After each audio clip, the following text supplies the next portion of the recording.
Welcome back, everyone, to Lesser Known Operators. I'm your host, Nicholas Allen, and my guest today is Byron Beplay, a former 3rd Battalion, 75th Ranger Regiment Soldier, a pilot, part of Rescue 22 Foundation, Hunters and Heroes, Born Primitive Tactical, and the owner of BTS Canine, also seen on Mr. Beast. All types of dogs, obedience, behavior problems, service dog training seminars, protection dog sales, and off-leash training. So check him out. I will have links to his socials in the show description. Today's episode is brought to you by the Precision Wellness Group and Dr. Taylor Bosley. Precision Wellness Group helps you restore balance, unlock vitality through bioidentical hormone therapy and evidence-based, personalized telemedicine. So, what does all that mean? Dr. Taylor Bosley is a board-certified physician, U.S. Army veteran, and a former Green Beret. So he has the shared background. He knows where you've been, where you want to go, and how to get you there. And he's an actual doctor who can prescribe you actual medicine. Precision Wellness Group specializes in HRT, TRT, hormone replacement therapy, peptides. It's a one-stop shop. They will point you in the right direction, and I'll have links to their website and their socials in the show description, along with Byron Beplay. I do appreciate you guys. Please remember to like, subscribe, share, comment. Please leave us a review on Spotify or Apple Podcasts. Thank you guys for listening, and enjoy the show. Beplay. Oh, man, I was way off. Byron Beplay. Welcome to Lesser Known Operators, man. Thanks for coming on. Bro, it's a pleasure. Thanks for having me. The honor's all mine. I love meeting this. I get to meet so many cool people, and it's just I'm like sitting, like I said, from 5 months ago, knowing fucking nobody, to now I'm starting to be like 1 degree separated from people I never even thought were because I'm just in my basement. I'm just making shit up as I Right. go along. And then people are Right. like, "Oh, I've heard of you." And I'm like, "How? Like, Yeah. how are you hearing about it? Oh, I saw your reel or something like that." And so you popped up, and everybody, if they've got anything remotely special operations in their Instagram bio, I just give them a follow. Yeah. If it's, and I tell people, I was like, "Oh, I don't know how to do that, but go look in the people I follow. There's somebody in there." And you popped up and been wanting to talk about some canine stuff. So obviously that's your Man, area. I'm all about it. The first one that came to mind, though, right, is obviously our careers when we get out, they push us one direction, the tactical Right. side, or like health and fitness, or sometimes both. But mine went full health and fitness, where I'm not tactical at all. I'm not tactical anymore. I'm just big and strong. Right. But on the training the dog side, right? Because in shooting, there's always, you can make these little adjustments or get a trigger that gives you a thousandth of a second faster pull or something like that. Is How good can you get with a dog? Is there a point where you peak and you can't get any better? It depends on the dog. So when you're training a dog, you have several environmental factors that are working both in your favor and against you at the same time. You have your skill as a handler and a dog trainer. So that's obviously a big one, right? And then you have the genetics of the dog in which you're training. So obviously, the higher the genetics, the higher the dog's ability to retain information and then retain that information and then remember it and build on that will be a major factor in whether you're able to really bring the best out. That's the difference between having a world renowned, sport protection sport dog or world renowned operating dog and one that's just like he was good, right? Hmm. Um and I mean, as the dog world is a very dog world is a lot like the tactical world. It's a very eat your own type mentality in the dog world, like a lot of egos at work in there. And so and the fitness world as well, like, my method to get big is the most perfect method in the world, but sometimes it doesn't work that way. Dogs are a lot like fitness, whereas what works for one person may not work for the next. And dogs are that way. It's like some people are audible learners, visual, hands-on, whereas some dogs you have to do different training techniques to bring out the best in that specific dog. And I always tell this to my trainers, train the dog in front of you. And what that means is don't try, it doesn't matter what you did yesterday. It doesn't matter what dog you trained in the session prior to this session. You're training a completely different dog with a completely different possible breed, mentality, demeanor, full set of trauma, whatever it is that you're doing. And then you have to work and maneuver around that and figure out how you can get that dog to perform its best. That was the most roundabout way Now it's of saying it. interesting though, but like you're trained like a gun's dead, right? It doesn't. It's just you just lay it on the table. You come back the next day. It's in the same condition it was. It's just the same level of dirty. It didn't get any worse. It works exactly the same as when you let it down. But this thing's alive, right? And it has its own personality. And so, are you ever working against a dog that's being sassy?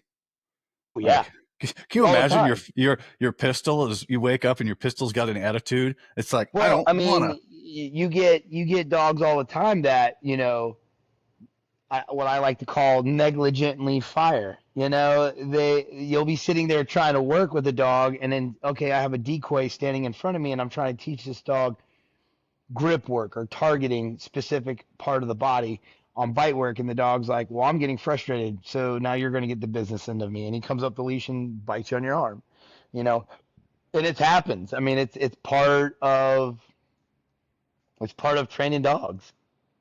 Dog senses that you're losing the script or you're getting a little boring in your speech and it fucking bites you. Yeah, basically, it's like, bro, I'm done. Like you're holding the leash, the thing that's preventing me from getting to what I want. So I'm going to remove you from the equation, so now I can go get what I want. Let You me know, go. right? And so obviously that behavior has to be addressed. It has to be, corrected when it does happen. Um, and if it's not done appropriately, and you don't have the skills to address that, you're going to have a bigger problem. So yeah, it's one of those like it's Yeah, a balance. yeah. But I thought about it, it's like how good can you get? Like when it all comes together, it's got to be even harder for it all to come together because in CQB and all that, it's the guy you can all talk to each other or something. But now you're having to communicate with an animal that can't talk to you, and you got to be both peaking at the same time and on the same wavelength, and Yeah. just coming And that's at why the it's same so time. important that, people always look at, and I'll see this a lot with dog trainers where they get very impatient, right? And they want this badass dog, right? And they want this dog to be just doing this awesome stuff, roping out of helicopters and fast roping. I want to be right there. I want to be doing that. And then, well, I can't teach you algebra if I haven't taught you one, two, three. And if you miss those crucial steps, then you're going to end up with a jacked up result, a jacked up equation, right? So it's actually called succession of approximation, meaning you can't just go jump into putting a dog on a helicopter. It starts with getting the dog to see the helicopter with it not running. Then the dog sees the helicopter start. Then you bring the dog closer to it with the rotors running. Then you get the dog inside of it. You get the dog in the helicopter prior to it ever being on. So the dog is familiar with the helicopter without all the noises and the spinny, whirly, twirly things. And it's just, it gets to see things. And then you increase that by then teaching the dog that, hey, this thing isn't going to hurt you. And then you take that piece, you fly around, bring the dog back, you're cool. Then you go rappel with the dog. You do tower stuff. You teach the dog he's going to be suspended in a harness and reward the dog for. So it's all these small incremental steps to then bring it all together to have one big result. And that's just one small piece. That's not teaching. We're not talking about training odor where you got explosives or tracking or bite work, and where all those things begin. And essentially back chaining, starting from the end and working your way back, where that's what we do with tracking. Um, Teaching a dog how to utilize its mouth in a safe way.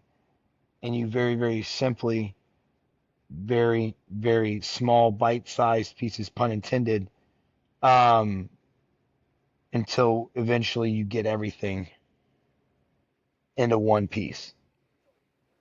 Everybody wants to be, they want this shiny thing right away.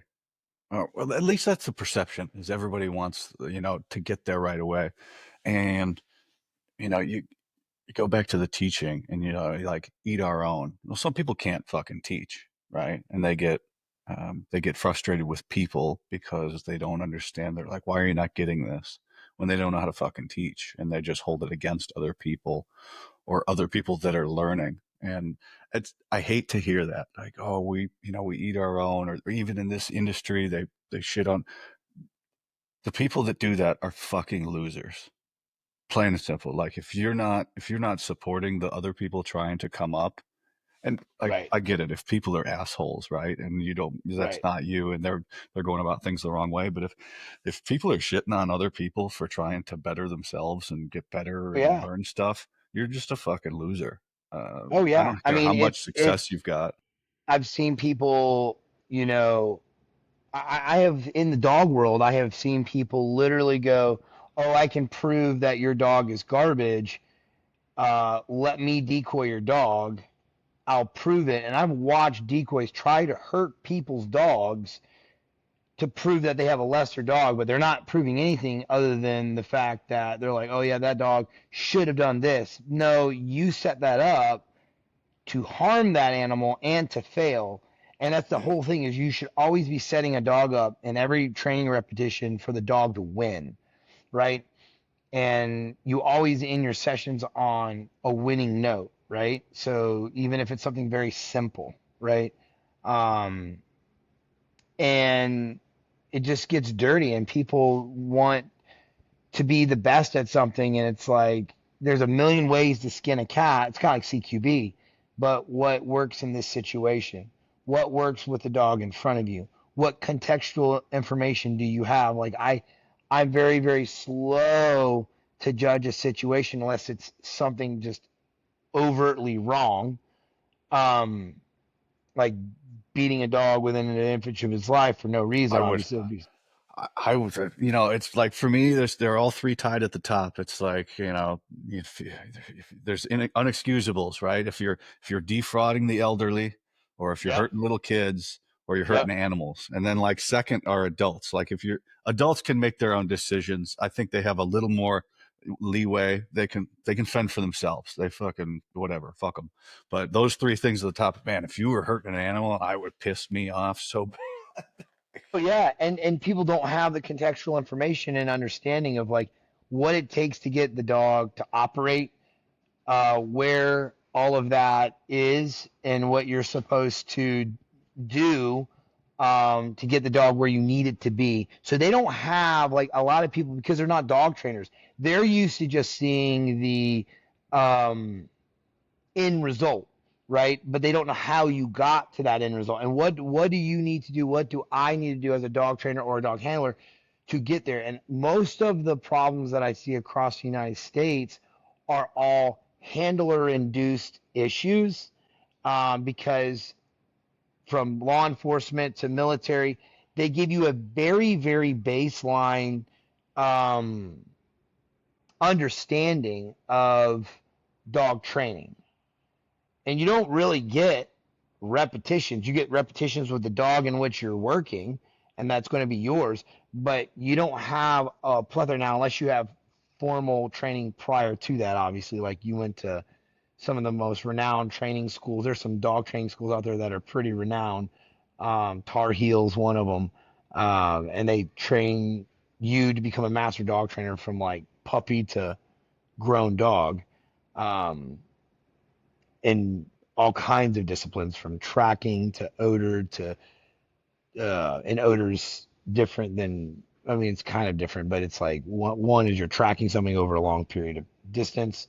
Uh, Odor is where you're, it's like explosives, human remains, drugs, explosives, you name it. You know, those are odor disciplines, and each one have, the principles are the same, but there's minute differences in how the dog may indicate, or the you may want the dog to indicate. You know, Yeah. I'm going to be a lot more strict with an explosives dog than I am with a narcotics dog. There's so much to, God, there's so much you can do, right? Because these things have way more capabilities than us. We just have thumbs, you know. We just went a different And if direction. they had thumbs, they'd be flying planes. I tell you what. Yeah. Well, I mean, well, we're going to wipe ourselves out here in a few years. I feel confident about it. I'm betting on it. That's why my retirement's so poorly planned. Uh, but we'll see how things go with that. Um, All right. Yeah, we were talking about fitness a little bit, right? And then, you know, you got tactical trainers and you got fitness trainers, and then you got the fake versions of those on Yeah, the social media. How does that play out in the dog world? Can you fake your way through that and have a following that you're successful? yeah. There's Really? quite a few on social media that, you know, they utilize a lot of people. You'll hear like, oh, I was a military dog trainer, or I was a military dog handler, and or you'll hear, oh, this guy's great. And I'll ask, you know, and I've asked other trainers, like, you know, well, what makes that dog trainer great? Well, he was a, you know, renowned. I heard him on a podcast. Well, okay, well, what, have you seen his product? Have you seen the dogs that he's produced? Or that if he has a business, what has his business produced? No. Well, then what makes him great? You know, just because he says a bunch of cool shit doesn't mean like he's doing cool shit. Like, what is it about that trainer that makes them so great? And if they haven't produced a good product and you don't have physical firsthand knowledge of that, and you haven't trained with that trainer to know that that trainer knows what he's doing, then you don't have a leg to stand on. And they're all over the place. You'll see people like, oh, I was a military dog handler. Well, that doesn't make you a dog trainer. That just means, and then they'll hang their hat on their military career. And it's like, hey, brother, like, I thank you for your service, but what have you done since then to continue your education? Because just like in fitness, just like in dog training, or any career path, if you're not a student of your craft, you're dead in the industry. Yeah. People assume I know what I'm talking about. And I very clearly go, no, I know how to train me. That's the only person I know how to train. And I'm very good at it because I get practice at it every day. I know exactly what I like, how far I can push it. But if I were to apply that to you, you're really not going to like the way I train because it's custom crafted to me. And I have taken no initiative to further my knowledge. I don't. And then I go, but look at the people I follow. These people are masters of their crafts. I don't vouch for them. Go make your own assumptions about them. Um, and even now, people are starting to contact me. We're in talks to get a sponsor for the show, right? And I'm like, oh, I got to really believe in what I'm doing here because if I'm going to vouch for somebody, we basically got to be friends because I'm not like, I don't want that for the show and things. So yeah, I agree with you there. But be proud of, like, if you're a military dog handler, be proud of your service. But, we're skeptical because we were in, right? And military grade doesn't always mean it's the best product. That's Sometimes right. it can mean that it was made by the blind at Skillcraft, and which there's nothing wrong with that. It's just the Right. running joke in the Army, and the Army will take the lowest bid contract all the time. That's and then where you get into, like, comparing regular army units to special operations units. Like, there's no comparison. Like, you're not, because you start giving, you go through the selection. So you got another commitment. There's all this other, go ahead. Yeah, and that was one of the things is like when you are people have this idea that as a special operator, regardless of your branch, you're a master of all things. No, No, you're you're you're actually a master of none. You're a jack of all trades, master of none, as they say. But what we have mastered are the very, very basics. And whether it's dog training, whether it's shooting, whether it's whatever you're doing, you're only going to fall back on your worst day of training. And if you have not mastered those things and you have not done what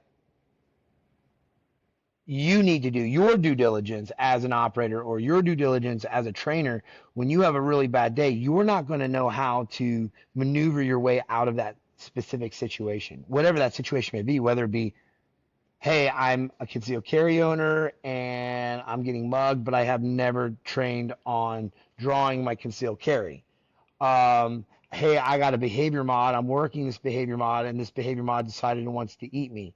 Okay, how do I get myself out of the situation without getting mauled to death? Um, hey, or I'm in the middle of an aircraft and my dog just decides this is not where he wants to be, and he's trying to physically jump out of an aircraft while in it flight. sounds that sounds oddly specific.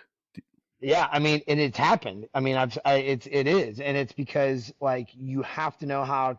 Like, I can't go and teach someone or train a dog how to fast rope out of an aircraft or rappel out of an aircraft if I haven't done it thousands of times, hundreds of times, however many times. I don't even know how many times at this point I've done it. So, ha, if I haven't done it at an expert level, how can I take something so when the crap hits the fan and this dog's like, nope, what do I do? Do I have enough humility in my life to go and say, I'm going to swallow my ego for a minute and scrap this because I don't want to create such a negative experience for this dog that every time he sees a helicopter, every time he sees his harness, every time he sees a fast rope, the dog immediately goes into,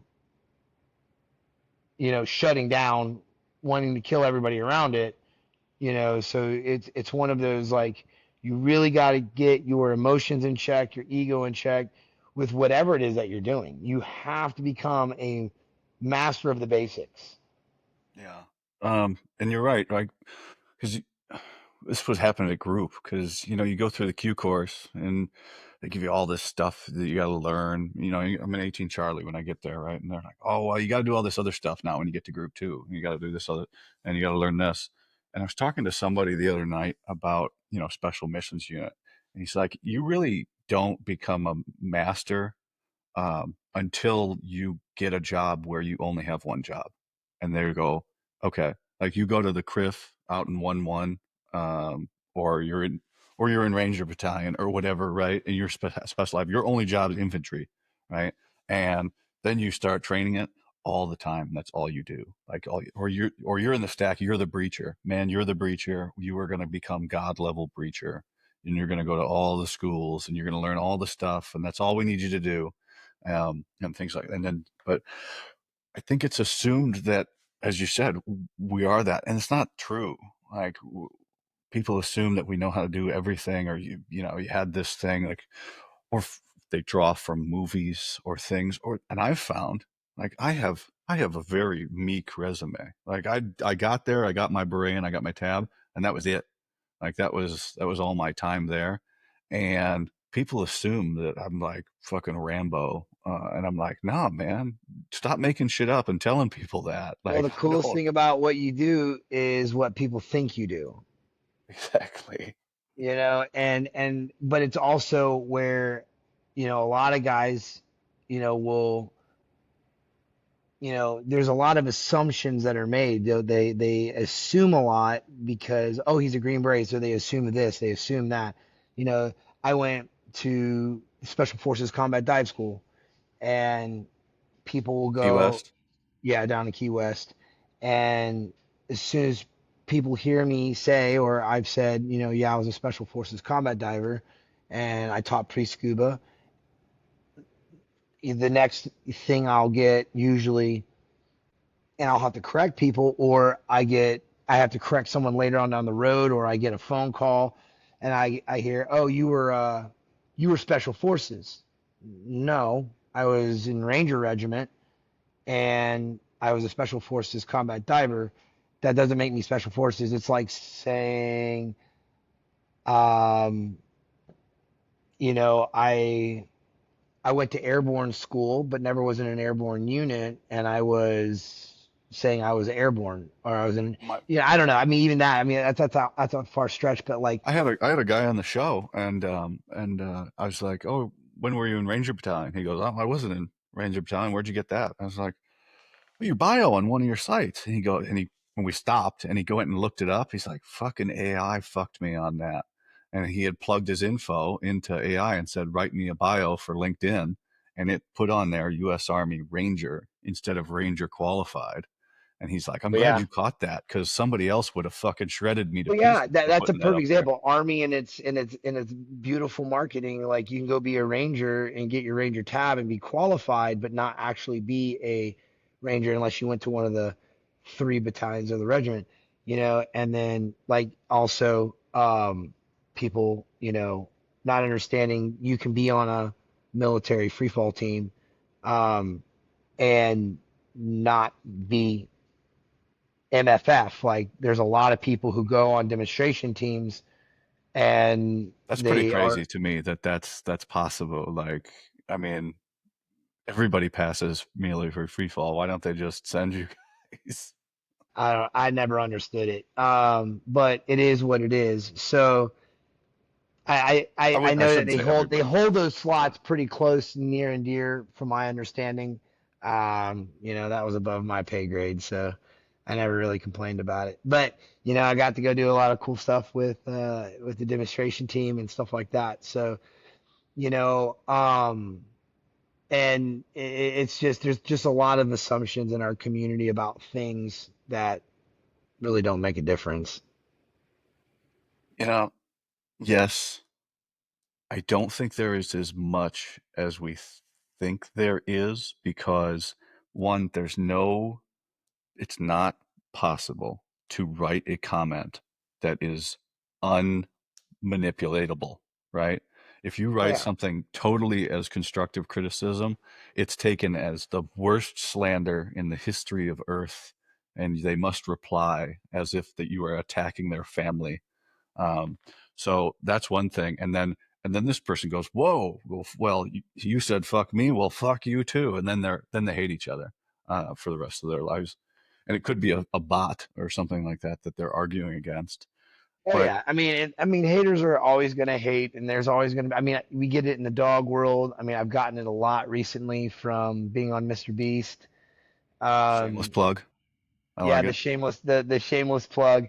But So yeah, when you said, "Hey, I got to reschedule," I was like, "Yeah, sure. What do you got going on?" And then you said that, I was like, I looked, I was like, "Well, obviously yeah, fine, yeah, good." Like, what am yeah, I it gonna was. say? Oh no, you can't bump me for that. The most popular person in the world.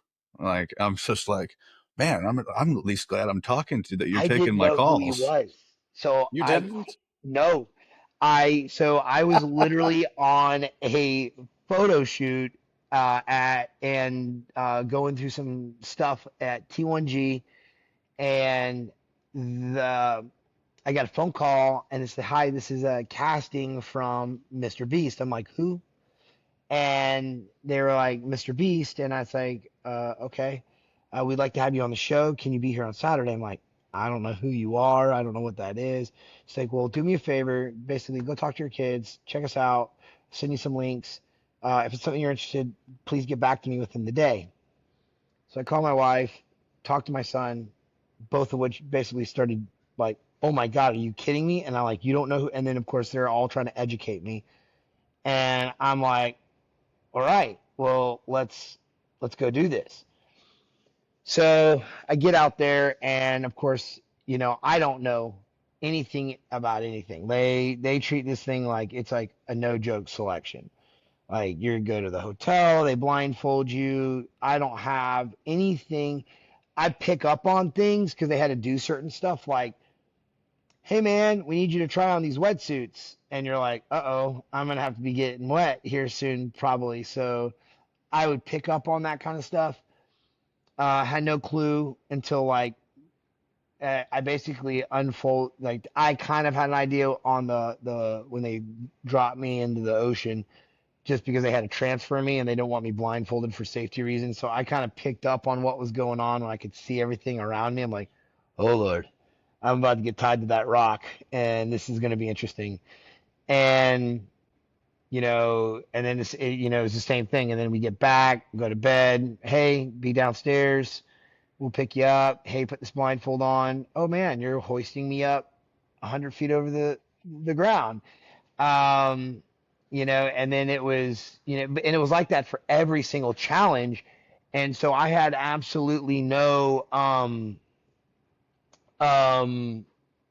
idea of what was going on at that time at all. Like there is no, a lot of it towards the end, there's zero precursors. And what people like, what, and a lot of it wasn't terribly hard. It was disconcerting. Like there's nothing comfortable about being up on hoisted up 100 feet over the ground, having to reach out and grab money and stuff like that. That's just naturally uncomfortable. The whole thing was waving, like all that stuff was, but like nothing was comfortable about being buried alive. That was probably one of the more uncomfortable ones. Basically, that and what you don't see, it's a 25-minute video, but it was almost 45 minutes to an hour while they hand buried me, so that was not fun. Um, I mean, it was and it wasn't. It's a weird love hate relationship. And then the hardest thing that I even did on that was the climb, and that was legit 100, 200. I think they weighed it and they said it was like 225, 230 pounds of free hanging money off of me, and I had to climb all the way up myself, all the way up. And And what's the time from phone call to you're doing that? Like, he did it, and that was 10 days. so from phone call to 10 days, and so you're climbing there. Was there any time at that point going through your head like, how the fuck did I get up here? Like, what? Oh, I actually, it was what was so funny about the entirety of this was like they found me via Instagram. There was like they were researching, I guess, in February for a specific challenge, and they found me when they started researching very specific things about like rucking and rangers and stuff like that, and I popped up. And then they initially called me for that one that ended up getting canceled, but I actually thought it was a scam. I didn't think it was Mm. real. And so I didn't hear from him. And then I heard from him again. And I was like, hey, honey, I think, I hope I get good money for my organs because I'm going to see if this is real. And they were, and I mean, it was obviously real, but that was my joke. Like, I'm going to end up getting my organs harvested or something. And it's just, and it's turned into something awesome. I've gotten several callbacks, for things that might be coming up in the future regarding, like consulting and stuff like that. And it's really Fuck it. fun because it's real. Like when people go, is Jimmy Mr. Beast? Jimmy's his real name. Is he as cool as he is on camera? I'm like, yes. His whole crew are amazing. Like they're phenomenal. They are going to make you as comfortable as that they can within the limits of their challenges. They are genuinely like as they're filming it, they're all broken down into different teams, and when their ultimate goal, and it's painted on big letters on at the headquarters, it says making the world a better place, and that literally is embodied throughout their entirety of all of their filming, how they handle themselves, and like how they portray the people in their videos. They want to make people genuinely just the world a better place as a whole. And I never in my wildest imagination thought I'd be doing something like that. It feels genuinely good when you do something, because you don't know, because you just do stuff, and hopefully for your personality, it's a good thing for the people around you. But it genuinely feels good when you do something for somebody, whether you're consciously doing it or not. You just feel good afterwards, and that's. I love to hear stuff like that because I'm a nobody, right? In my basement trying to make content that makes people like happy or think or get people that think they're also nobodies to come on and talk about their story and give them a platform and just things like that of, hey, show your friends, be proud of your Yeah. stuff. So I I'm a love that. nobody. Like people look at my career and they look at all the stuff that I've done. I've been very blessed to do have a very cool career, but what they don't see behind the scenes is the trauma, the perseverance it took to get where I am, the hate, the BS, and all the little things that kind of come in line with who I am. And they just see this end result and they're like, oh, this guy's been given all this. Like, no, man. Like, I went through a terrible divorce. I've been through hard financial hardships. Um, I've gone through hundreds of hours of just being slandered and just people being just ruthlessly mean over something that they don't even know what they're talking about. All the feed and I guess an ego, I suppose. Um, it's and it took a lot of hard work to get where I'm at to build my facility. So I own BTS Canine, which is the largest canine training facility on the Eastern Seaboard, and we train everything from basic pet obedience to behavior modifications to service dogs, all the way to law enforcement and military canines, multi-purpose canines. And then we also come to departments and we train at a very reduced cost to teach handlers how to do stuff. And they're like, well, how did you learn that? Well, I wasn't a military dog handler. I got into dogs after the military. I was not a law enforcement canine handler. I just became a really good dog trainer. And then so in my world, they go, well, how do you have the authority and the ability to teach somebody how to handle a dog? I was like, well, then I can ask the next guy, how do you have the authority to teach somebody how to use a firearm since you've never been an Ranger or a Green Beret or been to combat? And they go, oh, like, how is it if you haven't been a PGA golf pro and you're not a PGA golfer, but you took on it being your hobby and you're really good at golf. Hey, I can't teach this guy golf because I've never been a PGA golf pro. Well, I'm really good at. I mean, I'm not good at golf. I'm just using it as an example. I'm actually That's horrible. that's actually like I mean, of all the examples you picked, and I learned about this last summer. You go to college to be a PGA pro. Actually, it's has nothing. It's kind of separate. And hopefully I get grilled in the comments about this. But when I talk to the pro, you, it doesn't. You could just be a normal good golfer, but you've studied golf as your profession. Like you're training to be a PhD, but you're not an MD, right? So Right. it's a weird example that you use there. It kind of fits and it kind of doesn't, Yeah. for See, I that. didn't even know that. So I was like, I didn't either. I asked him, I was like, what do you shoot? And he's like, scratch ish or a little above. I was like, how different are you from an actual professional golfer? He's like, so I'm a PGA professional golfer, but a professional golfer they're not in the same league. Like we're not even the same people. Those people are the masters at golf. I'm the like PGA I have all the certifications. He's the trainer. He's not the golfer.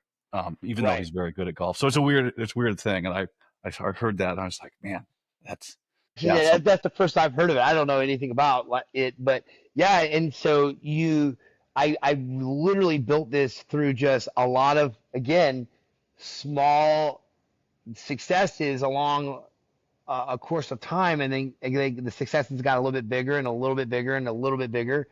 And in that process, you know, lots of hate, tons of hate. Like this guy doesn't know anything, and it's like, well, he trained my dog and fixed my problems as a police officer, and then someone would come in and like, oh man, I shut that down.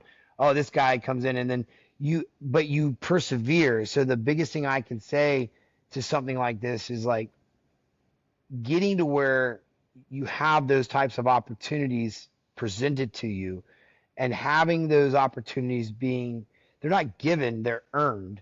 And then when you have them, you don't squander them. And then when you're in those positions, you persevere through whatever comes at your way. A lot of people will say, I don't want to do that because I don't want to take on the responsibility and the hate that I'm going to get because of doing it. And that's silly. It's too bad. It really is too bad that people will do that. Um, and who are they to talk? Like at the end of the day, who is somebody to hate on somebody for trying to better themselves and offer? Now I get it. There is a line where you go, nope, this person's full of shit. But you can't just apply the full of shit label to everybody and go, this person doesn't know what they're talking about because I know it. Somehow your accomplishments diminish their accomplishments. Like, if you were just like, if we just collaborated, we would get twice the reach that each of us separately would get. It's like exponential, and that's what I'm seeing with Exactly. my little group that I've made in the last 5 months here on Instagram. I've got this like team, and we all just like work together and share each other's stuff and things, and that's why I'm trying to build like any. As long as you're on my show, you can send me your posts and I'll share into my stories. Like my Yeah. followers are for the people that come on the show. Like I'm not And doing it it's for me. crazy because it's like we lose that mindset, right? So like one of the things that I remember being in regiment was like, when we were in regiment, we were so supportive of each other. Like we were helping each other prepare for things, and we were covering down on dudes, like, we had a big mission or something, and we're over there all building charges and trying to help get everything built, and we're over prepping vehicles, and everybody's helping everybody, right? And then we get out, and it's like, I want to eat everybody's lunch, and now you want to hate on the other guy because he's doing better than you. And I never really understood it. um Now, do I think there should be some sort of accountability? Yes, but I think there should be an accountability that's done a little bit better, like opportunity given to somebody to fix themselves. And when they go, hey, you can go eat whatever blankety blank, then it's like, okay, well then we tried this one way. We're gonna go a different route now. You're you're right. Like people ask me about anti-hero podcast, and it's like, well, it's not my content. It's not my style. I don't have that personality. I don't have that resume, and I have no room to talk. I can't critique those guys. But man, you know why I don't vet people for my show? Because of guys like that. Because they and other people like them, if you say something that's not true in our community, they will They're gonna fucking eat your lunch. eviscerate And you for I think they're great guys. I think that they have a uh I think they have a great platform, and I think they're doing good things. And I genuinely believe that, there's a place for it. Um, But they, everybody steps over the line and thinks, oh, I can offer my opinion on other people's successes and failures because I have this little thing. Like, no, you're like, they're doing their research. They're going deep and tight. And these people are taking reels out of context and holding it against people and hating on somebody when they don't know. They're just not taking the time to find out the whole story. And it's too bad. And so that's why Rogan says, you got to stay out of the comments, man. Um, which is difficult if you want engagement. You got to be in the comments and drive up the engagement. He's right, far past that level, so it works for him. He doesn't have to be in the comments. right. Yeah, it's, there's definitely a sense of, but it's also, I feel like as veterans, um, in our own community, we've stopped policing up our own. Mm. So, if I had a friend of mine that I knew was messing up, or I caught wind of it, I mean, and I mean, I have friends where I call them up and say, hey man, we need to have a talk. I think you're a really good dude. I think you have a great heart, but we need to reel some things in real quick because if you don't, this is going to become worse than anything else. They, yeah, and it works almost every time where I have the ability to, talk to somebody in a respectful manner and give them an opportunity. Now, obviously, if somebody wants to choose to give me the middle finger and move on with their life, I'm going to go, all right, I may need to create some distance from this individual because they're choosing to make some bad life choices, and I don't want to be a part of that, so I'm going to move on. Now, how about this though, right? Because we're having this conversation about all the negativity, but and that's kind of contradictory to how I've been every other episode. But one day I posted an episode and instantly people were fucking hating on the content. And I was like, you're all wrong. And you're like, this is, no, I draw a hard line here. I had a woman on the show and she was proud of what she did. She got her Ranger tab and she was just saying she was, proud of it. And I was like, nope, you're not. Like, that's my show is a very positive message. Well, I'm not gonna Ranger go the School is not a ninja school; it's a it's leadership school. it's a leadership school, and people were losing their minds. I was like, no, that's not. I'm That's positive. egos. I'm not here. So all of it came in at one time from one reel, and I go, well, I'm not gonna let it bother me. And I messaged her. I was like, is this bothering you? She's like, no, I'm getting followers, fucking hand over fist because of that reel. I was like, okay, Yeah, but if you want me to take it down, I'll take it down. But I physically and mentally am at a great point where I can push all that aside. I cannot let it bother me. But like right. a lot of people Perseverance read, and yeah, the reason people, it's over, the one reason it's overblown is because not everybody is in a place to let it roll off their back or let it not bother them. And then it fucking eats them alive. And then they push that on to other people. It rolls downhill, right? They could have 100 good things happen to them in that day, but somebody said something about the way they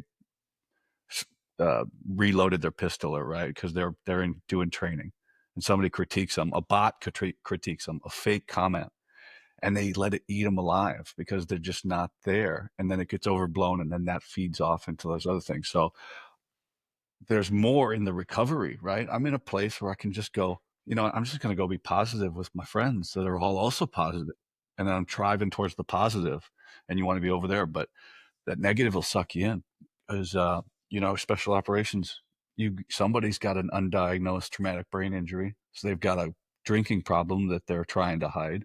They got problems at home, and then they let it feed off. And where's their only outlet now? The rise of social media. Oh, I can go be I can hide behind my keyboard and get some frustration out in hate on other people, and there's no effect. So you got to come to all that thing. We get real deep in it though, but it seems like you're in a place where you're like, it's okay.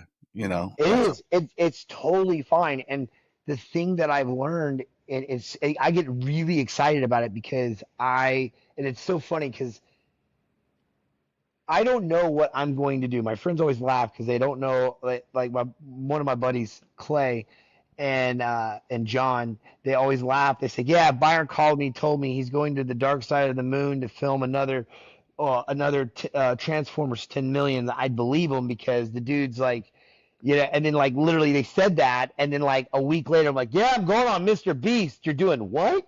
And I was just like, they're like, "Yeah, man." They're like, it's my point exactly, right? And so I don't know what's coming around the next corner, but what my mother and father always taught me is never ever squander a great opportunity. And I'm I get so excited because I will do anything as long as it doesn't hurt my family. And don't get me wrong, I've made my mistakes. I've made plenty of them that have hurt my family. And and from that, because we've all been young, we've all been dumb, we've all done, I mean, shoot, I'm still dumb and I'm older and I still have made my mistakes, but that's not what defines me. what defines me is how I move on past that, right? And as long as I am a hero in the eyes of my wife and my children, that's all that matters. And people can say what they want, and people can try to attack whatever. As long as I am a hero in their eyes, nothing matters. And that's a level of ascension of self-worth, right?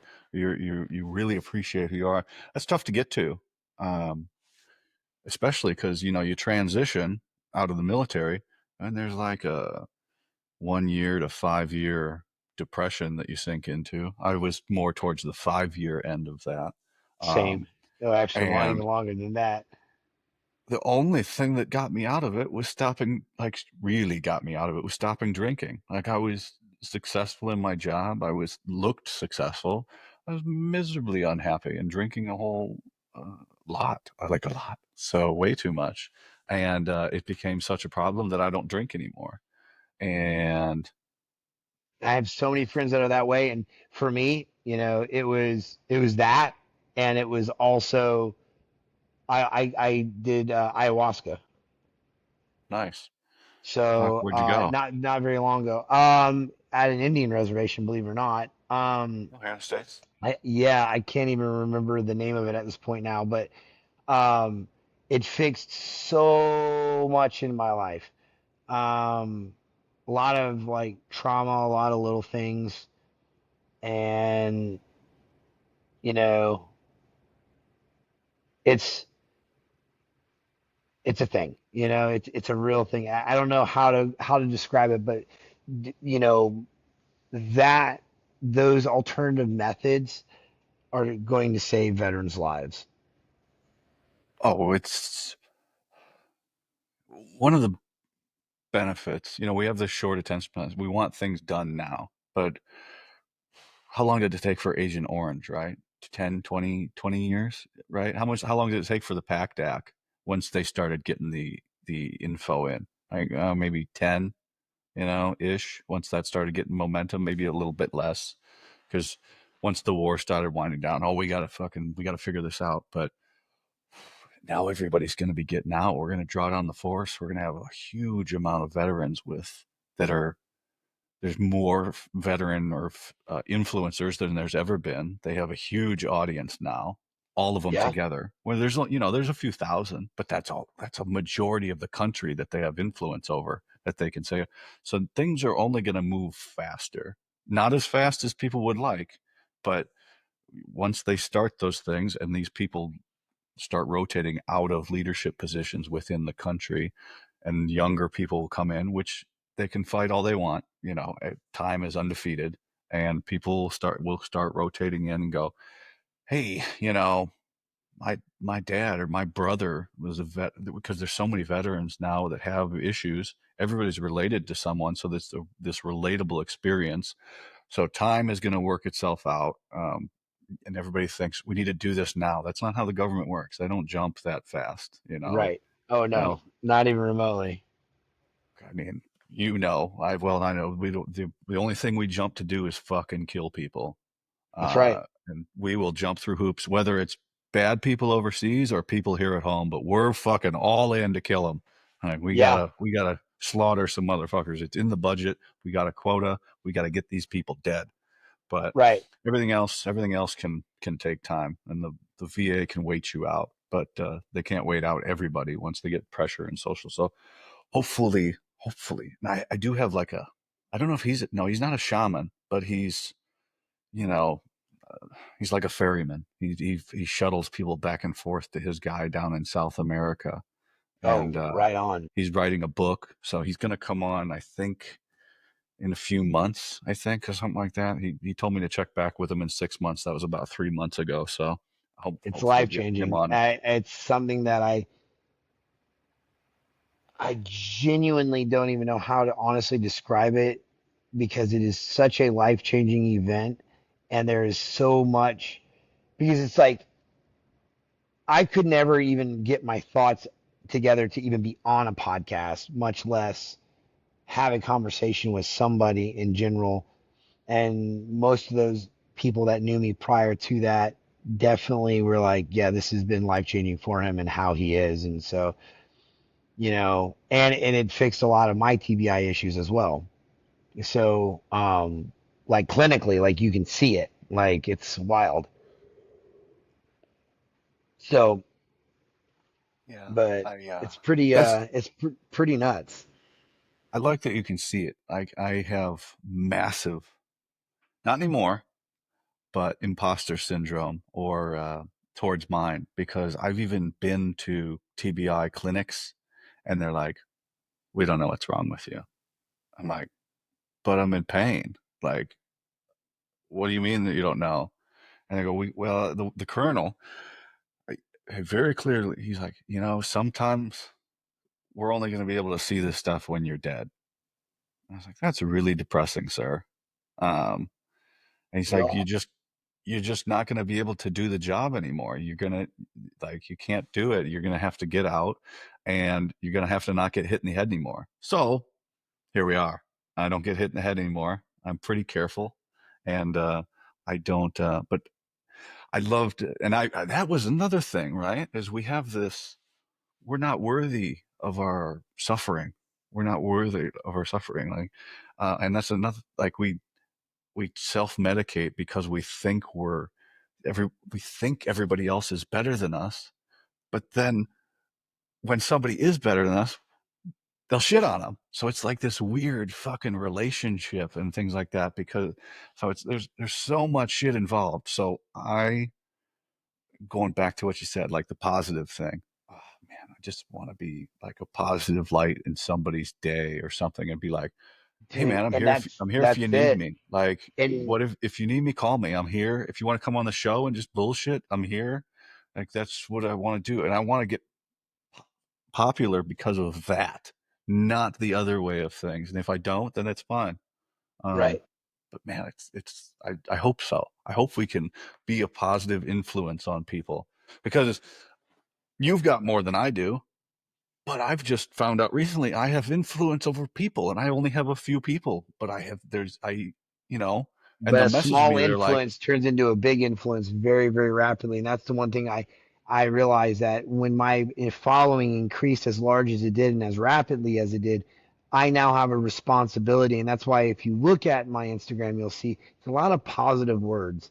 It's a lot of positive things because, like you said, if I can help one person a day, I've succeeded. If I can prevent, and I said, one of my really close friends killed himself and nobody really saw it coming and it broke nobody me. sees it coming. And It's terrible. yeah, and Nobody sees as it coming. being, the vice president of the Rescue 22 Foundation, um, being the president of Hunters and Heroes, that is what we're trying to prevent. And it just broke me. It was right at SHOT Show.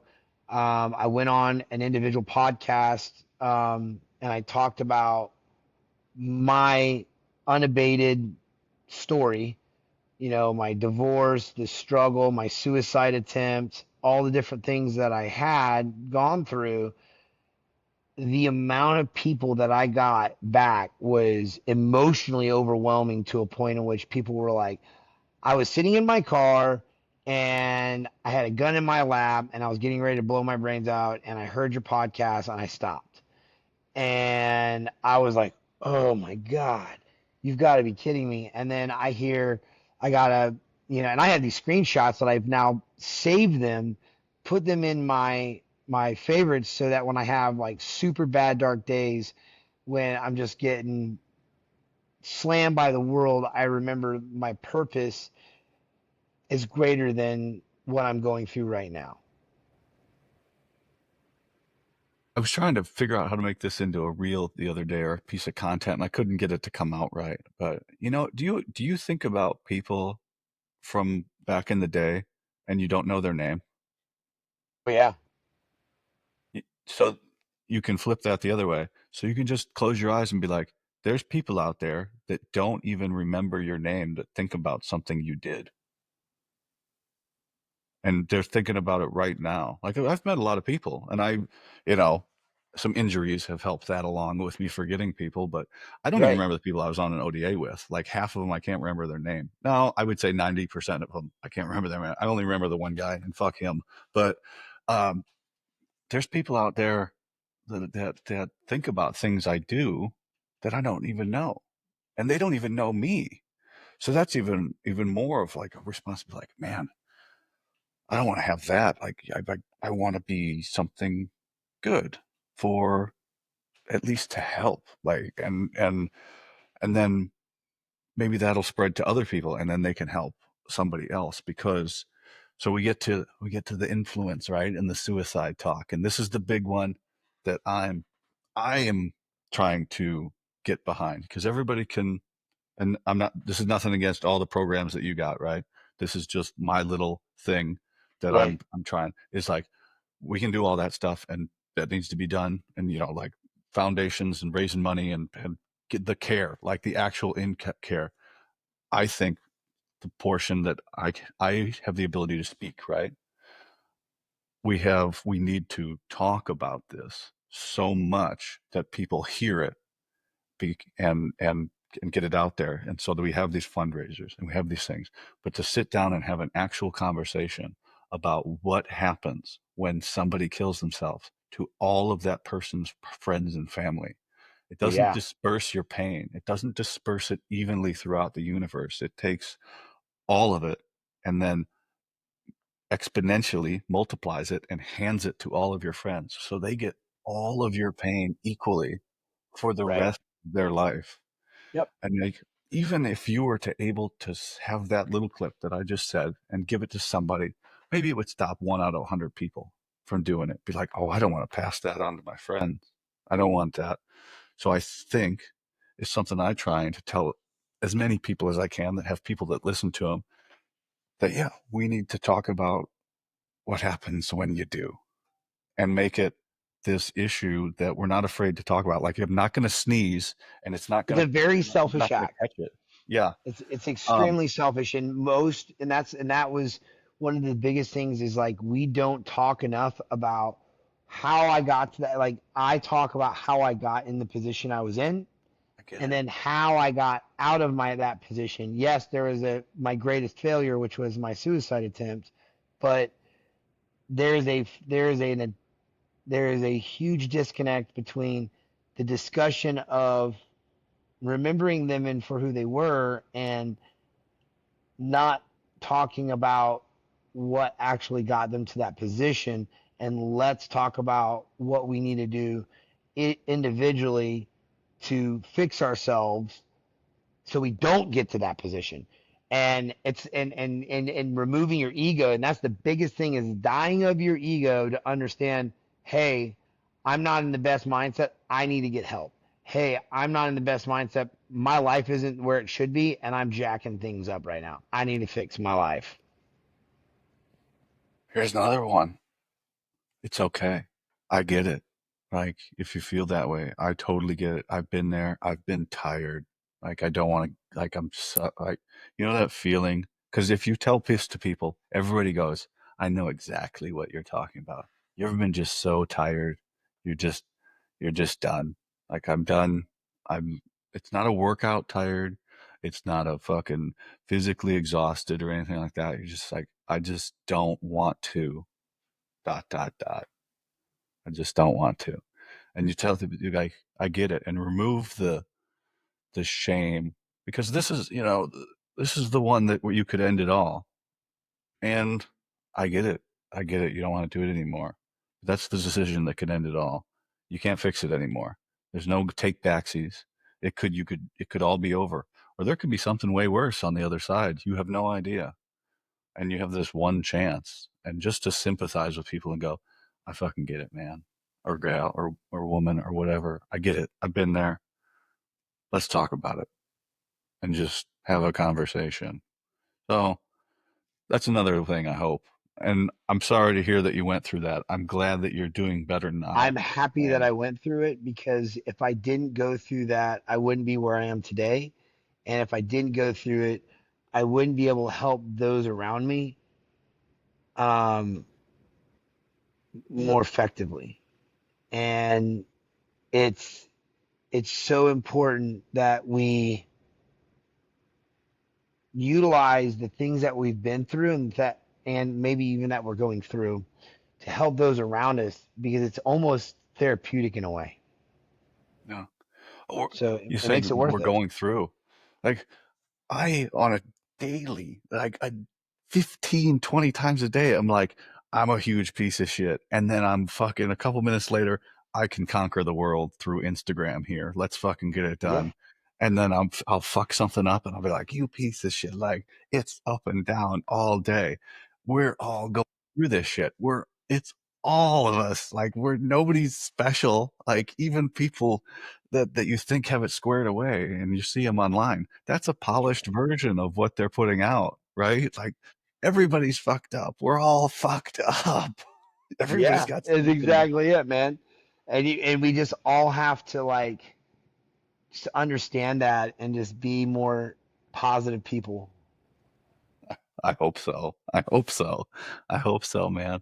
But you said, learn from the decisions and the mistakes, right?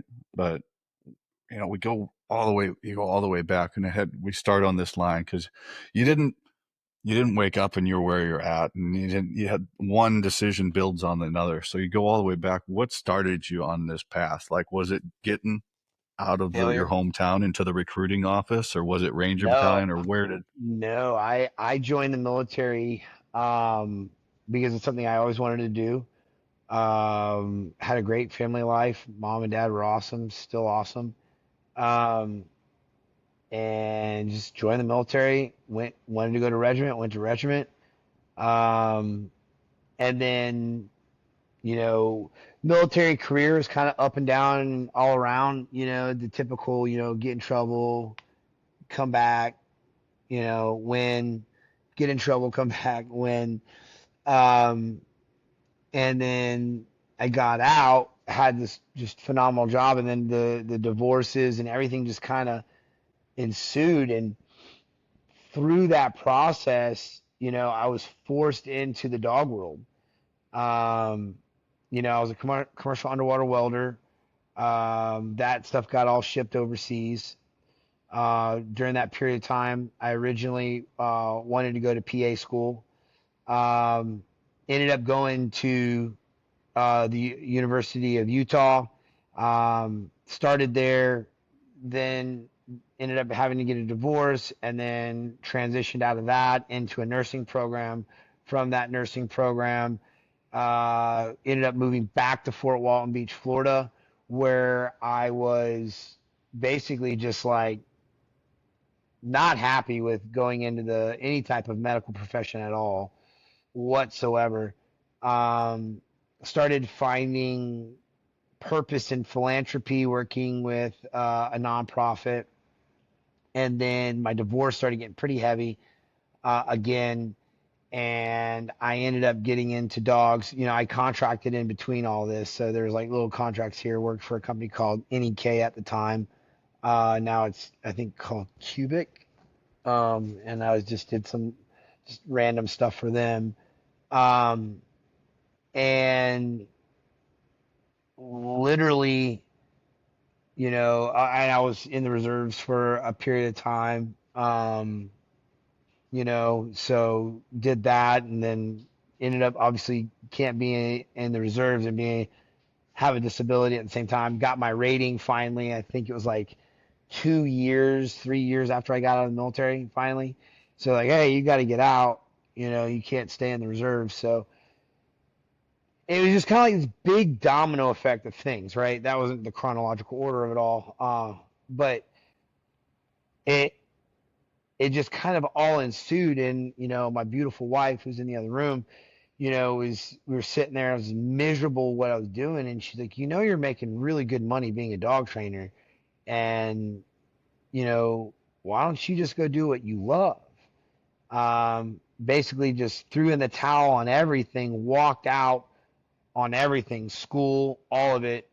Ended up with a just buffet of college credits that are astronomical, and ended up having to get um, a degree in a random degree because I quit all of my schooling and went all in on dogs and went from, scraping by to doing exceptionally well, and just then went all in on that, continuously focusing on that. I just became, like we were talking about, fine tuning myself as a trainer and just getting that correct frequency, and then learning the, per dog, whoever it was, whatever it was, and then just became really successful, and then had little wins here and there, and here I sit, and but it didn't come easy. It came with a lot of hard work, a lot of trauma, a lot of financial issues, a lot of struggles, and hey, we got to figure this out. How do we acquire a 12,500 square foot dog training facility that's AC'd, which at the time there's nothing out there in the world like that.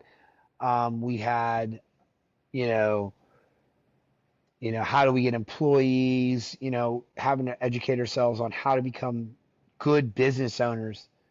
And, thankfully my wife, has a degree in finance and all that stuff. And so she's real smart on the financial side of things. And so she keeps everything in line. Well, you distilled that down to 9 minutes and 12 seconds there, but try and pick it apart.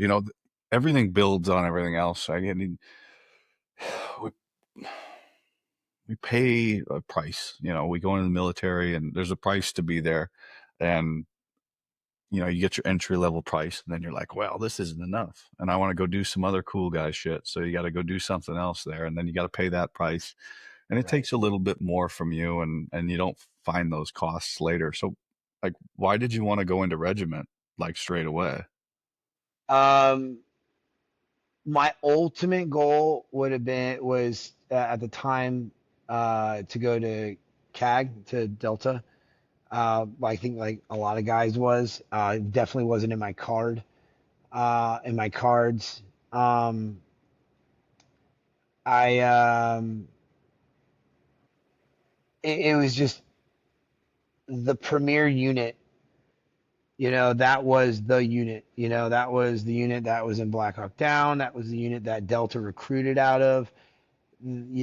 So my father was in the military, so I had a lot of influence by him and his peer group.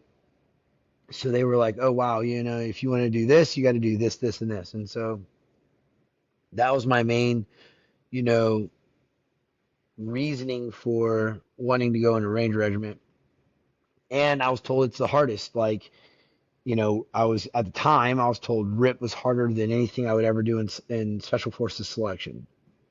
Maybe, I maybe, would know. So, yeah. I can't. I mean, I went to selection SFAS, but again, not something that I wanted to do. Wasn't in my cards. I actually Everything went well there. I just ended up going through my first divorce, and it wasn't what I wanted to pursue. Um, so I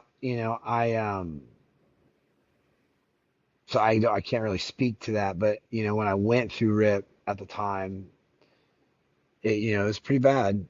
I've heard a lot's changed since then. I don't Again, I can't attest to it though. I can speak to it because I claim that I was in the first easy class for special forces.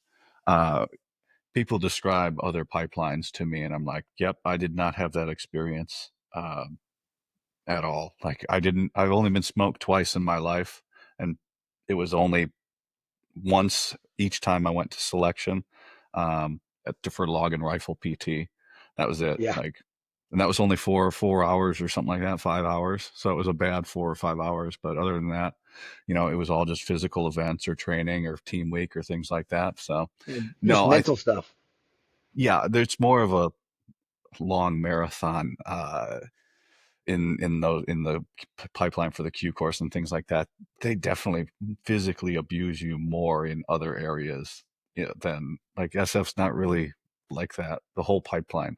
Now, I say that I was in the easy class, like guys that graduated with me that were Bravos, they got the shit smoked out of them the entire course, like the whole fucking thing, like the whole. Ugh, And I'm like, man, I haven't done push-ups since we were at selection or some crazy shit like that. And I'm like, fuck. And these are classmates of mine, like we're graduating together and shit. So that's crazy. yeah.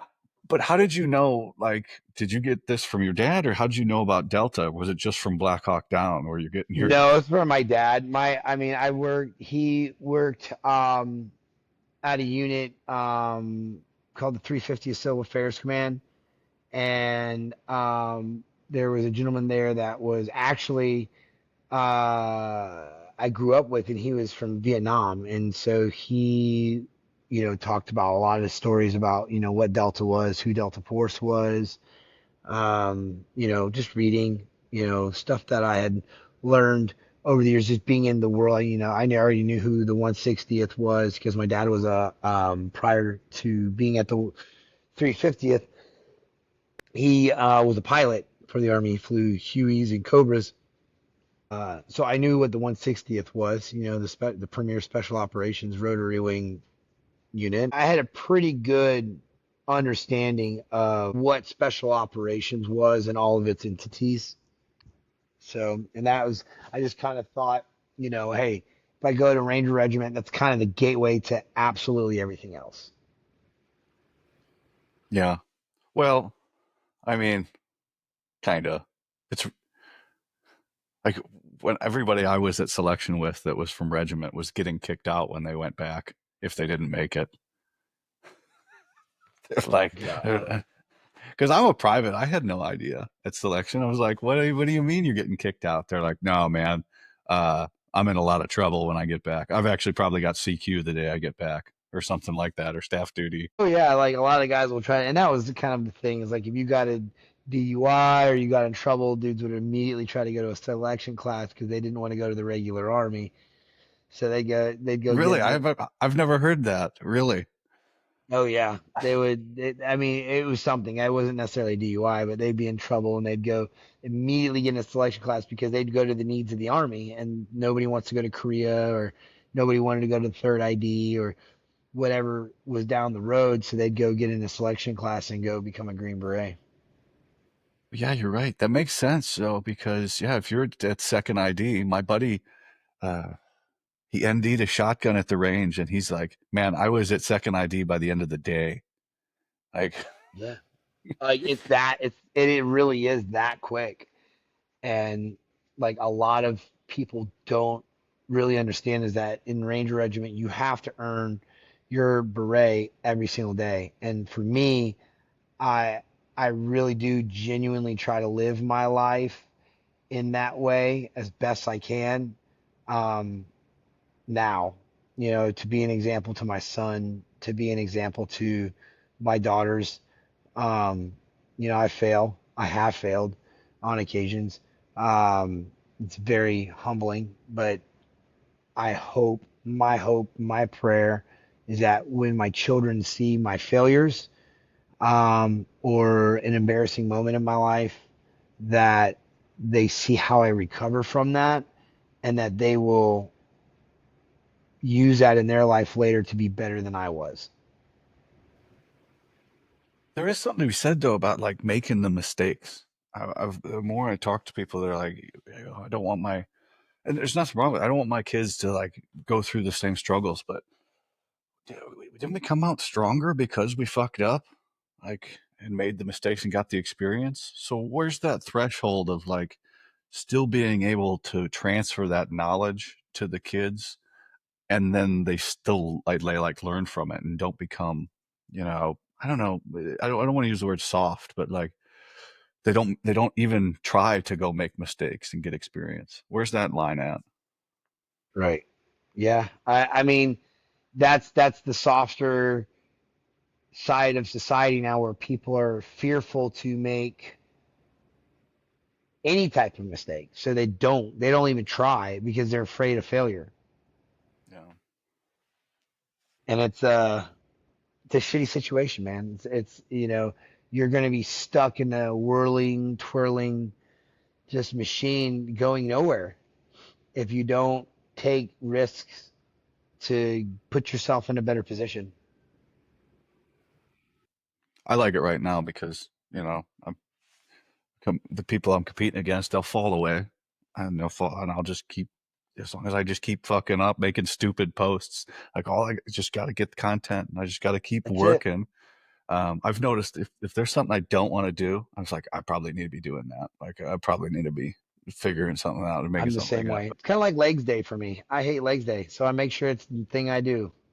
Oh, I fucking kill it. Oh my God. That's when I confirm that I own the YMCA is on leg day over there. Like, oh, I'm gonna get all the weights, gather all the weights up, and I'm gonna use them all. But no, man. So, did you get to do everything you wanted to do in regiment, or was it everything you thought it could be? Even? Yes, it was. I mean, anything that I didn't get to do or things that happened to me that were not beneficial were usually brought on by myself. Um, I was very young. Um, so most of my growth came after the military. Um, I got caught up in a lot of the drinking and the partying and the bravado and all the things that went on when I was in active service. Um, and like I said, that that growth I gained, I feel came mostly after the military and also doing more self reflection. When I was active service, I don't feel like I had even had enough time to even self reflect that much, if you will. Or I just didn't have enough maturity to self reflect. Um, I don't know, so it was just kind of one of those things. Yeah. So Nobody that comes on here does. Nobody looks around. yeah, I feel like I got to do everything I wanted. I feel like what I was doing was making a difference at the time with my base understanding of life in general. Um, now it's a lot different. I have a much different political view. I have a much different view in general of things. Um, and but as far as like getting to like as far as operationally, uh, I got to do everything I could have asked for and more. School wise, there's a few schools I probably would have liked to have had, but like I look back now at 41 years old and I go, it doesn't matter because none of that matters now, anyways, you know, at all. Um, and these guys will hang their hat on a career and it's their entire identity from now until the cows come home, and it's also part of the reason why they're killing themselves and offing themselves, because they've put their identity solely into whatever it is they were: Navy SEAL, Army Ranger, Green Beret, Air Force Special Tactics, or whatever. Like, I am Byron the father, I am Byron the husband, I am Byron the business owner, you know, and I don't even hang my hat on Byron the dog trainer. Because one day I won't be training dogs anymore, maybe my own dog. I might give some pointers to people here and there, but my hope is that one day I'm just Byron, the guy who's made enough money that he runs his nonprofit to help the world be a better place and hunts all the time. You know, that's with his kids, making memories. That's, I mean, that's the ultimate goal, right? And a lot of it in our community, it's like, what do you want to do? I want to move to Montana. It seems like that's the With one of the big I, ones. I keep looking away, but I live on a ranch, and I've got longhorn cows sitting out here. I've got a couple sheep, one that just actually two just had three babies, and got horses sitting over here. I've got 3 Malinois and one golden retriever sleeping over, or 2 Malinois and one golden retriever sleeping over here, and a rabbit over here, and hundreds of chickens about 25 meters away, and so, I've got a pretty good life set up, and not a lot to complain about. I mean, you can. There's always something to complain about. There's always something. You Where are can you at? find it. Living at? I live in Defuniak Springs, Florida. Okay. You It's said you're just Central north of Time. I 30. thought. Yeah. So we are. Yeah, it is. So the Eastern time starts like around the Tallahassee area. I'm west of Tallahassee and I'm Oh, north okay. of like 30A Destin area. And my dog training facility is in Fort Walton Beach, Florida. Oh, okay. Fuck, man. Way down there, man. Fuck. Cool. I mean, that's awesome. Like you got to set up.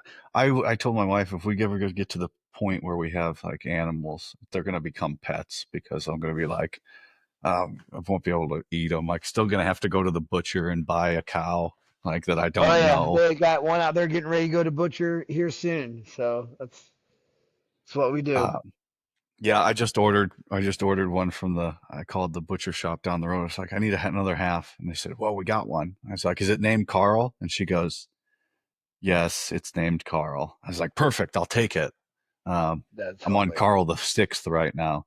Oh Uh, my God. she, she, I scared her the first time. She says, "Oh, this is Harry Hansen's meats. Is this Nick? Yeah, this is Nick." And then I cut her off. I was like, "I heard you got Carl down there. Is he okay?" And she kind of, "What? What do you mean?" And I'm like, "I'm just kidding. He's dead, right?" And she's like, Oh "Oh, my you got me goodness. there. I haven't heard that joke before." I was like, "It's Oh okay. my I'm just God. kind of I got That's a dark sense of hilarious. humor." But Hey, that's she the knows only way we get through in life. it's one of them. We get through it. You said you got caught up in the bravado and the drinking and Ranger Regiment. Oh What do you mean by that, and how and why did you? yeah. Immaturity, mostly, and didn't know how to cope with what I was going through at such a young age. Deploying all the times that I deployed, and um, you know, that's what we did. We went to the bars, we drank, we suffered in silence. We didn't really talk about our issues. The old adage, you can't spell anger without Ranger, or Ranger without anger. Um, so it was just what I did. Um, and and we actually, it was funny because at one point I was on a team with a group of guys that were all like real straight arrows. Like none of them really drank a whole lot, but I came from a team that's all we did. So like this culture on this team was completely opposite. So then it made me more angry because I felt like I was working with a bunch of saints and I felt like just undeserving and a piece of crap. And I really had to kind of change my lifestyle to fit in on this specific with these specific guys. And that's actually where my fitness started, was like learning it, because I just PT'd back then. I didn't really go to the gym. I'd go to the gym out of boredom overseas, but it wasn't a lifestyle. I wasn't trying to get big, gain muscle. And then we had a guy on the team who was like pretty active, knew a lot, and then he's like, "Hey man, let's go to the gym." And so I just kind of started learning, and you know, your typical dude, we didn't have iPads and social media back then, so it was, I went to Books a Million and purchased the Arnold Schwarzenegger, the Encyclopedia of Bodybuilding, and that was my source of knowledge to begin learning. You got to start somewhere. I mean, it's better than kind of messing yourself up in the gym. At least you got somebody to go with. Yeah, Oh yeah. it does. As far as like fitness and health, right? I was listening to an interview, and this one guy, he's like, there's guys in Hell's Angels that are like, they go to CrossFit every day and they don't drink alcohol and they're super healthy.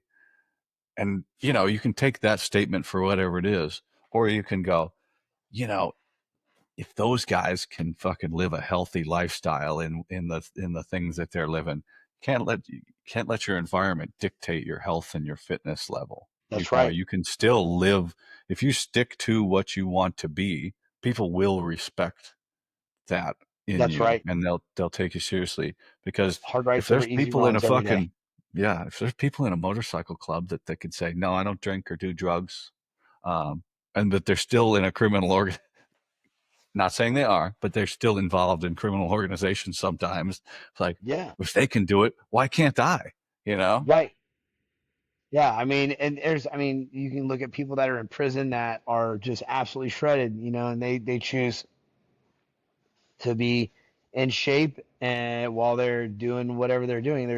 There's really not a huge excuse for us not to be a I mean, my family's very fitness oriented, very, very active. I'm blessed. My wife, she's an athlete. She works out pretty religiously. And then all my kids, and she's really, really healthy cooker, like, so that's awesome. Thank God. Cause I sure as hell can't cook. Um, and so, oh, it is bad. Come I can on. cook chicken. I can grill chicken and rice, and make in rice. That's about as far as my cooking goes. I could probably do some eggs and bacon and some pancakes. So Slight tangent here. You talked about you've now gotten to meet people, or meet people and get introduced to people that you never thought, these opportunities. And I might edit this out because I don't know if I want people to know this, but my wife's like, what's the end goal? And this is very serious. Like, I want to get to a point where I can meet Gordon Ramsay. I think I would actually cry if I got to meet Gordon Ramsay in person. Like, I watch all that dude's videos, all of his things. He taught me how to cook. yeah, It's like a really a thing. It's weird, Like, I watch all this stuff. I love Gordon Ramsay so much, and I'm gonna do this for the reasons that I'm doing it. But if it leads to me like meeting Gordon Ramsay, like that's like I really hope so. And the other one is just I hope before I die that I can salute a president in uniform. I know I'm not in uniform anymore, but it's something that I've always wanted to do. And two of those yeah. things. I've been blessed to be able to do it. Um, yeah, it's definitely a really cool experience and honor. Um, it was wild. I when I was on the post free fall team, I got to jump and uh, and be with President George Bush, and that was probably one of the coolest experiences ever. To see him and see how cool he was and all that. But yeah, it's very, very, very, very cool experience to meet the commander in chief himself. Yeah, and you're still serving, right? Like, I do stuff. I hope it works out. Like, I could make a call and call in a favor maybe and get it done, but we'll see if it comes up and things like that. But I could bring that up, and you did that. It's such a cool thing. But we diminish these fucking exceedingly cool things we did in the service as like we cast them like, oh, I did this thing. Like, no, we did this really fucking cool thing. Be Right. proud of it. But on the flip side of that, the beginning of the conversation, the minute you step into the limelight and like be proud of the things you did, somebody shits on you. So we go Yep. with it. We're Or in this or they try fucking to like twist things that were said, and someone's mad and they come forward, and misery loves company. So, especially when you own a business and you have people that you let go, or you have a falling out with somebody, people, you know, the very first thing people will do, they'll find common ground on hating something or someone else. Mhm. And so once they do that, they'll start to like, oh yeah, and then you get this whole slew of stuff, and then it, and I've gotten to a point where I've gotten pretty used to seeing how all that kind of stuff works, and I'm very like, um, I'm nonchalant about it, if that makes Yeah. sense. It just, I'm at a point now where it's like, okay, you know, it happens. People say stuff. It's going to happen. It's not going to end. And people are going to continue to come through the woodworks and do things, Allison. and what are you going to do? There's not a thing you can do about somebody doing something like that. There's nothing you Right. can do. But we all need to just be more proud of the cool shit that we did. It's just how it is. Like we did some fucking crazy cool shit. I did very little of it, but I'm like, But you fuck, still did it. It doesn't I matter. still It's did. like, Like I still yeah, did it. whether You you don't did need it to. once, twice, 100 times, it really doesn't matter. I mean, eventually that story can only be told a couple times, and the rest of the stories all become the exact same. So it really doesn't matter how many times you did it, as long as you did it, right? It's so important to do that, right? Because you wanted to be Ranger and or in Delta, right? And we get to this comparison as the thief of joy. Well, that's bullshit. It's half true and it's half not true because if nobody compared themselves to other people, they wouldn't have anything to strive for. It's when it becomes an obsession that's toxic towards you. Like if a lot of people look up to Nick Lavery. Fucking dude's got one leg, went back to combat. Like that's a fucking bad motherfucker right there. Oh And yeah, he's I've heard nothing he's but phenomenal things about that guy. I've never yeah, gotten to he's meet him great. personally, but amazing. Yeah, he's fucking great. There's a lot of great guys that people look up to, and they compare themselves to him, and then they motivate them. It's when you let it eat you alive. So people need to stand up and say humbly, that's tough to develop your way. But if I did these cool things, that's what I try and say. Fucking cornfield in Illinois, right, kids? I fucking was able to go. I got a fucking beret and a tab, and all I did was have to work my ass off. And that's it. Like, I didn't have to know anything special. I didn't have to fucking be a super You genius. had you I just just had had to work. to meet the standards, and you just couldn't quit. Yeah. I had to That's work it. my ass off and not quit. Like, if you don't have a 110 GT score, they'll let you raise that shit. And then you just fucking work. It's all up to you. Like, if you don't measure up, fucking trying's way better than fucking not trying. It's Yeah, so and much that's the better. thing is like, I tell everybody all the time, it's like, don't quit because your regret will outweigh anything you could ever imagine. Yeah, there's 1,000 cliches you can plug in there, right? Because that Oh, quitting I is mean, the only pain that lasts forever, right? it's true. And it is a rough one. And I have told my friends this over and over, like, don't ever, ever put yourself in a position where you would have to regret what, you know, the decision of quitting something. Now, there's a huge difference between you got removed because you're broken and you physically couldn't go any further versus you throwing in the towel and saying, I'm done. Because, like on the Mr. Beast challenge, I was standing there and I was getting ready to start the climb with the money. And one of the producers was like, look that way. And I looked over and my son had stuck his head through the corridor. And he was like, you got this, Dad. And I immediately came overwhelmed with emotion. And I realized in this moment that I was like, there's no way, even if I wanted to quit, I didn't, it wasn't even an option. But even if I could, would, wanted to, like any of those things, it wasn't happening. I was going home that night, either in a body bag or in an ambulance or a winner.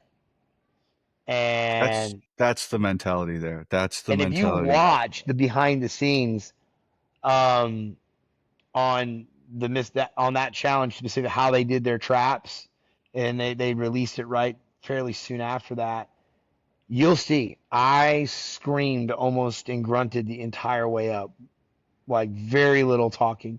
They wanted me talking all the way up. I couldn't. It was very little, and it was horrible. I had this whole plan in my head. I'm going to take a break, throw one of the bags over one of the sides of the poles that I'm in. And I realized the longer I'm on the side of this 75-foot wall, I'm going to gas and I'm not going to get to the top. I've got to go like right now. That's the attitude you have to have. Like I'm gonna die or I'm gonna get there. And that's a tough one. You can't learn that shit. You can only learn that by fucking doing something and like failing in training or just rising to the occasion of like, God, I got to do this. Otherwise, I'm not going to be able to live with myself for the rest of my life, and that's a long time to be Right. disappointed in yourself. You know? Right. And it's just a matter of rising to the occasion. Yeah. Um, and one of my guests, because you had said, you fall to your lowest level of training. I think that's in some areas, like you said, with the dog training and stuff. But some of these, selections or huge events, like there's no way to train for that shit. Like you just, as long as you've got the mental attitude and your fitness level is of a sufficient level to where you can push it to where okay, I don't have anything left, and you just rise to the occasion of completing that. Like I didn't fucking know how to do land nav at selection, but they teach you the shit, and I'm like, well, there's I don't know how to be out here in the dark, but I guess I'm gonna figure it out. I I bet I'm didn't gonna figure fucking it want out to. today. That's I, right. I didn't want to fucking be out there because I made a huge tactical error. I watched the movie The Village right Oh before I no. went out to selection. Horrible. I Horrible was choice of films. I was frightened. I was a grown man out in the woods with a banana spider on the side of my face, frightened of the noises out there in the dark. Oh Just yeah. I wasn't crying. That was the dude stuck in the draw down there down the hill. Now But three bone was it three Bones bone Fork or Creek, Bones Folk Creek? Yeah. Oh my goodness. With the deer caught up in the vines. Oh god, I'm gonna die. Yeah, I love it. yeah, but yeah, you can't train for that shit. But if you're listening at home, don't watch The Village before you go out in the woods. Yeah, don't do And that. That's a they, very poor choice of films. so were you cumulatively injured, and that's what led you away from Ranger Battalion and kind of on your path of getting out, or was it in a So one big event? I was actually teaching pre-scuba at 6RTB at the time. Um, my basically like get stay in or get out like in-def. My in-def came up and I was like it was like right at my 15-year mark, I think, something like that. Um, and I was like, I'm not doing that. I don't want to stay in because it was like I was going to end up redeploying again. I was really done with the deployments at that point, and um, it was really funny because, like I said, I was like in this like phase of still going, like I was in the midst of the whole divorce thing, and um, I remember I went to go get to the VA or start the out processing process, and as they were doing my out processing, all my medical stuff, they're like, dude, you're jacked up. Like I had like my nose is like all messed up. I couldn't breathe through my nose. So I had to get like a rhinoplasty before they let me out from all my nose being broken so many times, I guess. Um, or a septoplasty, whatever it is. And then basically they were like, at one point I was like, I think I might stay in for my last and stay in, and like, man, you're so messed up, you'd be getting med boarded if you make the decision to and so they basically wouldn't let me stay in. I had to get out, and then of course I waited. My God, over 2 years before I got my disability, something like that. It's a really long time. Got a nice little back paycheck, but in that process, the divorce screwed up my clearance. Couldn't maintain my contracting job. That's when I like entered the whole commercial diving underwater welding world. Went to school for that for a while, and then the rest of it's the previous history. So Yeah. How do you go from Ranger Battalion to CDQC though? Oh, okay. I was gonna say is because there's no call for that in no, other not at than all. preschool. It Yeah. was just a reenlistment incentive. Did they offer that up or did you come up with that? I did, and they were Why? more than obliging. Just the hardest school in the United States military. I wanted to do it. I I'm gonna agree with you there. Yeah, it It, was it was it was hard. It was one of those, and they had no problem whatsoever giving it to me because in Ranger Regiment, there's like basically if you fail a school for quitting outside of a medical reason, they can boot you from regiment. And back then, I was making more enemies than friends because of my big mouth. Go figure. And they're like, "Hey, hell yeah, we'll send him to that school because he's going to get himself, he's going to fail, he's going to quit, and we can kick him out." And that didn't happen though. I'm sure they always get slots and nobody goes. It's one of those things. Yeah, it's true. Well, they're always trying to get people to go because they lost most of their slots over the years, and I think they only get when I went through. I mean, this is so many years ago.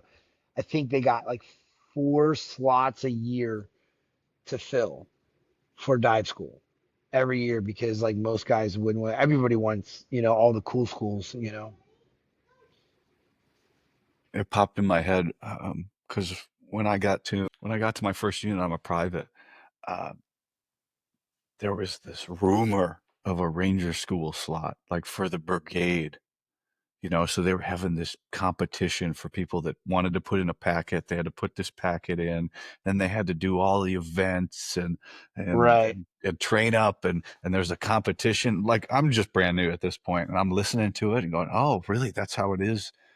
People can go to ranger school. There was no ranger school slot. Like it wasn't. They just were fucking with these people.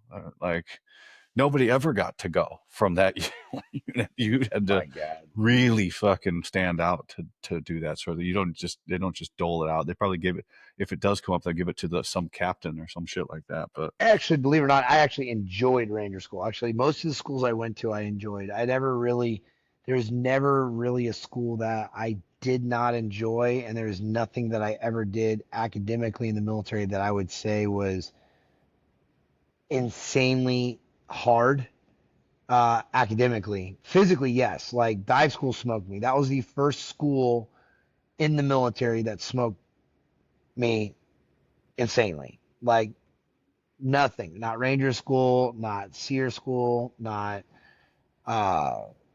not Hairborne, not no, basic training. Nothing smoked me.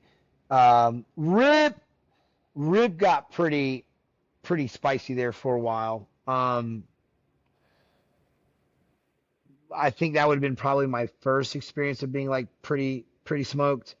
Colt Range was not a fun place. A lot of souls are still there, I'm sure. Um, but dive school was, in all honesty, the was the end all be all for ass kickings. my viewers know I'm in the pool 3 days a week. I can do all the events. I'm pretty good in the pool now, and I still have my questions whether I could pass or not. I never got to go. And you bring up like the divorce and everything. Like I I never got to do anything in the army other than the pipeline for SF. I got my tab. That was all I got. I didn't get any other schools except when we went to Korea. The commander says you're going to master driver, just so I could make fake licenses for us in Korea.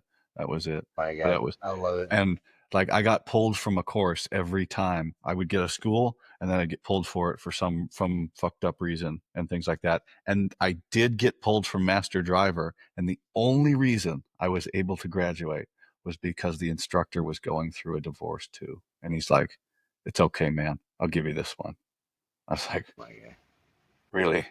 I'm gonna get the only school. I just got lucky. The only school I passed was just that's happened too to go be funny. going. So, I mean, it's fucking terrible. But that shit happens. It So does. It happens, but I mean, you got your long tab, you got your Green Beret. yeah, That's a I get lot mine. to be proud of, and I'm very proud of what I was able to accomplish. And my hope is that through my trials, tribulations, and triumphs, I'm able to help a person here and there. Um, you know,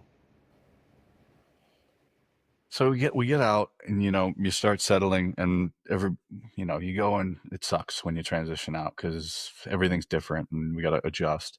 Where do the nonprofits fit into this? Did you start those, or is this something you fell I into? co-founded the Rescue 22 Foundation with a couple friends of mine. And then I co-founded Hunters and Heroes with one of my really good buddies who was a uh, seventh group support guy. So Rescue 22 Foundation was basically gave me a second chance at life when it came to dogs. I needed a service dog after I had my suicide attempt. I was taking an unimaginable amount of medication. Um, and I ended up basically refusing to take any more medication ever. And through that process, they were like, well, the only other option you have is to take a service dog. And at the time, basically, there was an elective, so they were actually going to charge me for it. And basically, the card they gave me, they wanted like a deposit, which I didn't have. I was damn near homeless, literally living under a bridge. Um, couldn't even do that. So then I ended up calling a buddy of mine, and they're like, "Man, we're starting to start a nonprofit." Well, I ended up becoming the first recipient, and then got on the board and started helping every which way I could with the foundation. And then now I'm the vice president of it. And that's the Rescue 22 Foundation, where we provide service dogs to veterans at no cost to that veteran. That's the Reader's Digest version of that one. And then many years later, I had a friend of mine, love him to the moon and back, um, did is an emergency services worker that did not have any nonprofits out there for him because they don't, and was struggling with PTSD. And a lot of people don't understand is that there's so much PTSD in jobs that we don't even know about, like teachers and dispatchers and all these people who have to hear and see and things and endure things that are unimaginable, but nobody ever knows about it. And so I started a nonprofit that helped people. It's called Hunters and Heroes, and that nonprofit basically helps people get into hobbies, hunting and fishing and different things of that nature, which is very therapeutic for myself. And we also help them get things that they may need, like service dogs, for those individuals that are in need, that aren't, because there's so many veteran nonprofits out there. There's practically none for some of these other people.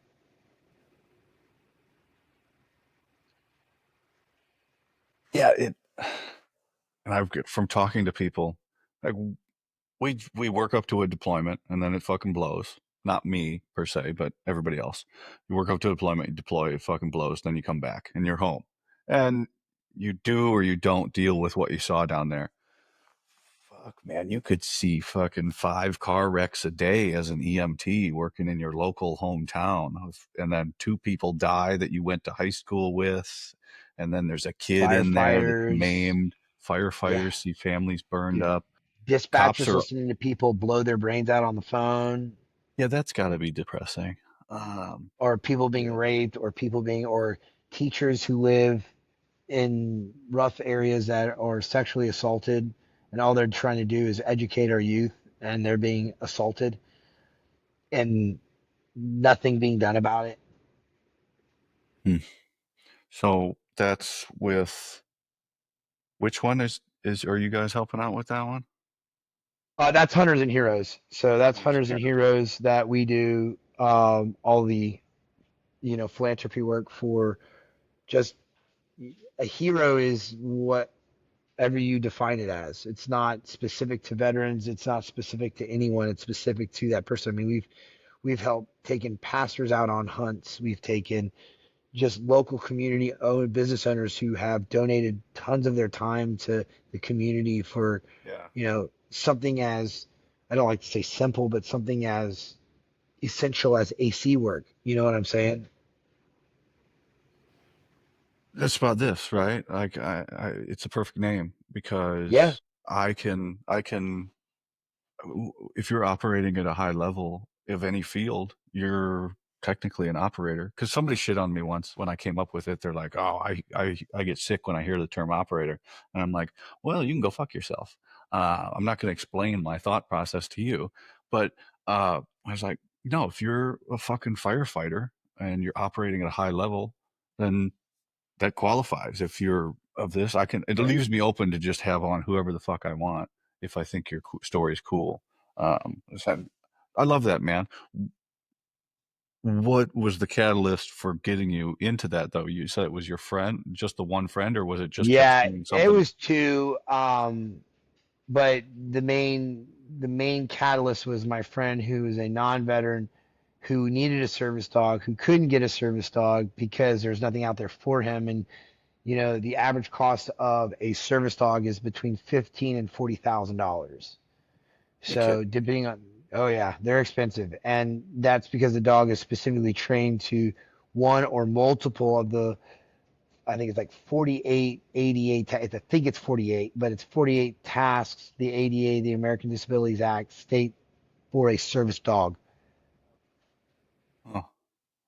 Um, that's pretty. I'll just tell you what I think. That's pretty fucking awesome of you, man, to do that. I think that's so fucking cool. I would Uh, appreciate it, man. and yeah, it makes like fucking emotional. Like that you would do that for somebody is. I love that. Um, man, I mean, our purpose on this planet is to make it, well, one, to refine ourselves, number one, and number two, to help those around themselves, around ourselves, refine themselves. And if we can give them tools that help them do that and process that and refine them, they will better help others. And I look at it like a force multiplier, just like you were as a Green Beret. If I can get one person right, I know that they're going to pass it forward. And then that one person turns into two, turns into three, turns into four.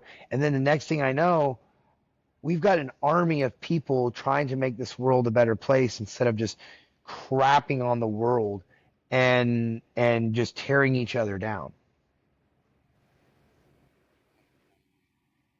And don't get me wrong, I'm not perfect. I'm by no means a well, saint. I was a piece of shit 15 months Yeah. ago, man. I, I'm the fucking yeah. nowhere, don't have a leg to stand on, but I'm trying So to, I'm trying to be a better person every day. That's and me. Every day. and take care of me first, get me into a place where I can help other people. But like you're already, you're doing it. I just love to see that. And now I know you and you know me, where we never, but the whole decision, like from this, and more and more like every day I'm like, man, I can really make a difference. I don't know what difference I'm going to make, but I feel like something is going to happen every day when I get up and I start putting my stuff out and talking to people and things like that. Something's going to happen. And it just does. Like I meet people and I'm now have this group. Like I had lost such contact with the community. I had like 6 or 7 Green Berets in my phone and I didn't really talk to any of them. Like I'd lost contact with the community that I'd worked so hard to get to. I got 100 fucking dudes in my phone in 5 months, and all kinds of people that I've met. I got this network, and it's just great. And so fuck people if they want to complain. Fuck Oh them. yeah. Like I they're let not I your let they're it not go your to a friend. certain. I let the comments and the haters go to a certain point, and then I just start blocking people because I'm like, yeah, I'm not even gonna let you. You have the fun to be able to rile other people's feathers and be that negative. It depends. It depends. You can be negative. Some of it's humorous, and then it's like, then it gets, they start crossing lines. Like, all right, now we're gonna have fun. So, well, I Uh, gotta get moving here in a minute. that's fine, man. I think we're to a point where we talked about that. I got 5 questions for you, and then I'll Give cut you them to loose. me. How's that? I All love right, it. man. What is your response to thank you for your service? Thank you for your support, and it was an honor. I say that too. It was an honor. I stole that from somebody right when I got out, like right away, right to the point, because it really was, right? It really was an honor. Yeah, it is such a great honor to be able to serve with just giants, man. I really got to serve. Like, I am People talk so pretty humbled. people talk pretty highly of you. Like I posted that and people have reached out to me saying how good of a guy you are. So, I appreciate that, man. It's good to hear. not don't get too big of a head over obviously, No, but it's I don't. I get beat down enough. no, but I do like to tell people that because I started doing that and saying who I was interviewing and stuff, and people start reaching out to me, and I telling people like, hey, there's some people out there that you don't think about that are thinking about you. So I That's like that awesome. part of things. So, all right, what is the one characteristic that sets operators apart from the conventional forces? Masters of the basics. Masters of the basics. Having the ability to be so good at the very basic skills that when you have a bad day, you are falling back on a perfect draw stroke or a perfect trigger squeeze, and you have gone and you've trained the basics, and that is what makes you special. What's the one moment of your career that you wish you could go back and relive or redo, and it wouldn't change where you are now?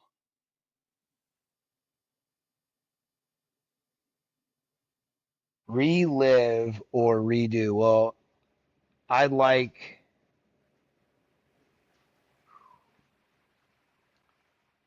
I don't want to redo anything. Um, because if I redid anything, I wouldn't be where I am right now. It wouldn't change. We It go wouldn't Avenger change. style. It would no, it wouldn't change. And I've had some very emotional answers on this. Like a guy Ugh. that became a doctor. One, he said he lost a guy on a training accident once, and he said I would go back and do the correct procedures. He said I still would have lost him, and I was like, man, that's fucking heavy. Um, that you would go back to that, but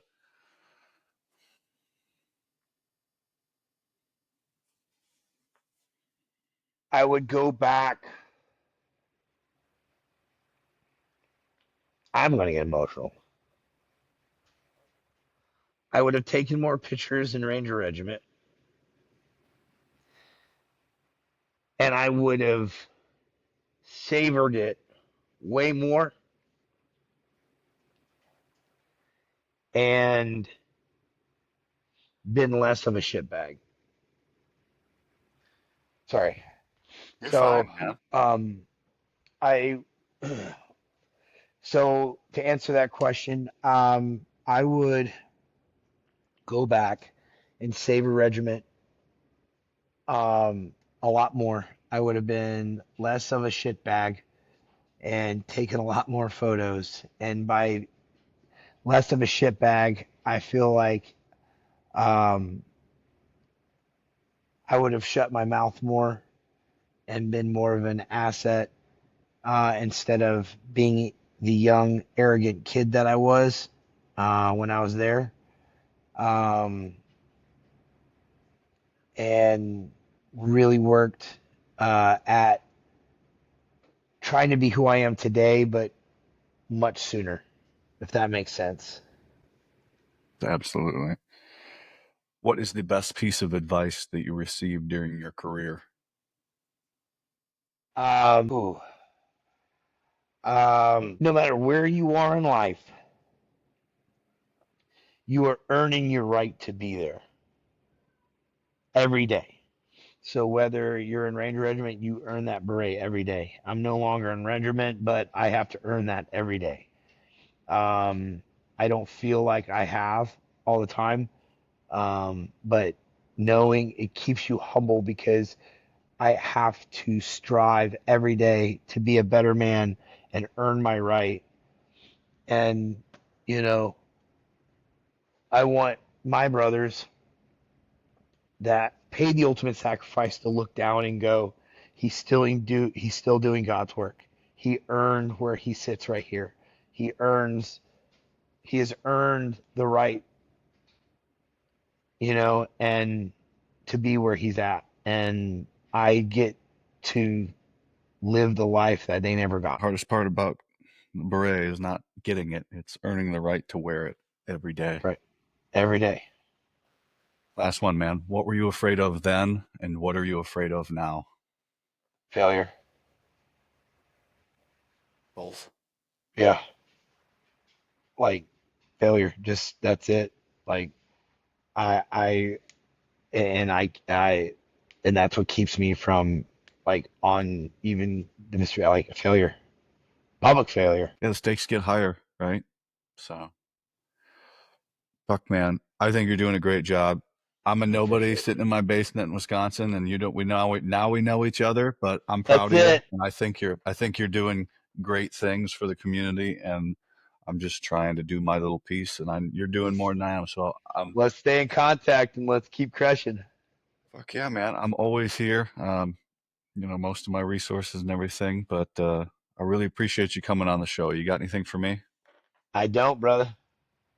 All right, man. Bye, everybody.